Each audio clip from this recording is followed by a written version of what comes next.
So we are going to talk about one final thing related to data pipelines before we do a little bit of analysis, and that is quantifying healthcare data.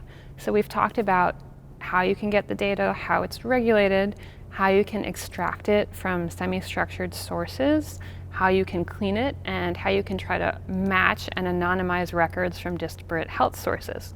Now you want to think about, now that I finally got all that data in and I've cleaned it all up, well, what do I do with it? What are interesting values and metrics and things that I can use when I want to do machine learning? Well, first, why and how to quantify that data. Why do you need to do it? You need feature generation, right? Models need features. Models don't just take rectangular databases and say, oh, this is interesting, right? Models want you to insert some intelligence yourself and say, well, these are the features that are most likely to be predictive, or these are new features, right? You have rectangular data. You can derive more columns from existing columns, and we've already seen a few cases of that, such as when we made medication reminders. Raw data is usually not the only informative way to understand data. You can also do things like have summary statistics, trends of raw data, and most importantly and revealingly, metadata, right? So metadata commenting on how you got the data, where you got it from, is often just as revealing and useful as the data itself. One thing, for example, feature generation for cross-sectional data, right? So there will be attributes judged permanent or timely enough to be attached to your model of the individual. You can include things that are permanent states, such as the presence of a gene, right? They've been tested for a gene. They're always going to have that gene, so you can mark that as a permanent attribute. Or similarly, some kind of permanent or incurable medical condition you can tag as a feature for cross-sectional data.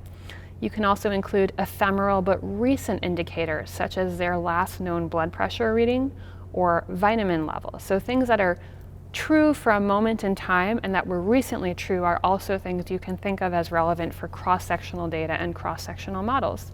You should use domain knowledge to determine your standard for inclusion of these individual bits of information and attributes according to recency and permanence, right? So your domain knowledge tells you that if someone has a gene, at least in 2017, they're going to keep that gene. That might not be true in the future, but it remains true now. Similarly, if you're a medical practitioner, you might say, well, this blood pressure in someone who's fairly healthy is probably going to be accurate for at least 2 weeks. So if you've taken the blood pressure within 2 weeks, feel free to include that. So domain knowledge is really going to be important there. For panel data or time series data, you have other ways of generating features. You should take inspiration from current work on time series classification methods. These methods use metrics to describe the attributes of a series, right? So they take the time series as an attribute itself and then extract, right? So attributes of me, an individual, could be my blood type and could be my height and weight and vitamin K status, but they could also be things like how many minutes per day have I exercised this week, which is a time series summary statistic, or something like, am I tending to exercise more or less over time? So if you are thinking about how to deal with a regular time series, say for diabetics, you could think of things like the highest measurement, the lowest measurement, the percent of measurements that fell within a desirable range, and the number of separate high and low blood sugar incidents. And those could all go in as features that you have generated from your data, summary statistics. So again, you don't want to use just your data. You want to think about ways to describe your data intelligently to generate novel features. So examples of data you might quantify to make models, right? Some real life scenarios. Time series of vaccinations, we saw that, right? So the length of time since you got a vaccine, the likely length of time before your vaccine will lose its effectiveness, right? That gives me a way to gauge your current status, and categorical information about what kind of vaccines you got. If I have time series of vitals, say from some kind of automatic Bluetooth device, I could get the mean and the variance of that vital scene, right? So what's your mean resting heart rate? What's your variance of your resting heart rate?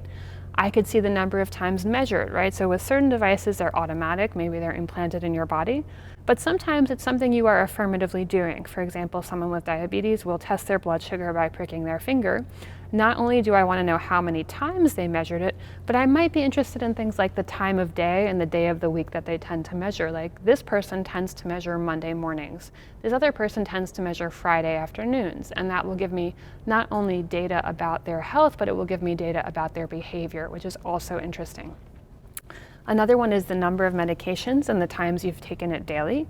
This will give me both categorical data and clinical quantitative data, right? Which medications and how much did they take?